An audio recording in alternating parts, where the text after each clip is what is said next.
আপনি কি ভেবেছেন আপনার নামাজ দিয়ে আপনি জান্নাতে যাবেন? আপনি তাহাজ্জুদ গুজার, সেজদা দিতে দিতে কপালে দাগ ফেলেছেন, এটা আপনারা জান্নাতে নেবে না। আপনি এলাকার সবচেয়ে বড় হাতেম তাই দানশীল, এই দানের ভরসায় বসে আছেন। কুশ্চিন কালো ভাব।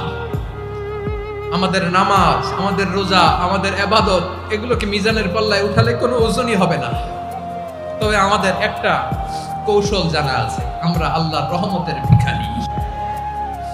আমরা সেদিন আগেই গুনার স্বীকৃতি দিয়ে দেব। আমরা বলবো, আল্লাহ তুমি প্রশ্ন করার আগে তোমার একটা কথা বলি, আমারে কিছু জিজ্ঞেস করো না, আমি সব করেছি। এমন কোন পাপ নাই যে পাপ আমারে দিয়ে হয় নাই। তোমার রহমত দিয়ে তুমি জান্নাতে পাঠাবা, তোমার দয়ায় জান্নাতে যেতে চাই, আমল দিয়ে না। পারবেন বলতে? কিয়ামতের দিন আমরা বলবো, আল্লাহ আমার আমল দিয়ে জান্নাত চাই না, আমি তোমার দয়া দিয়ে জান্নাত চাই। তোমার দয়া ছাড়া আমার কোনো উপায় নাই।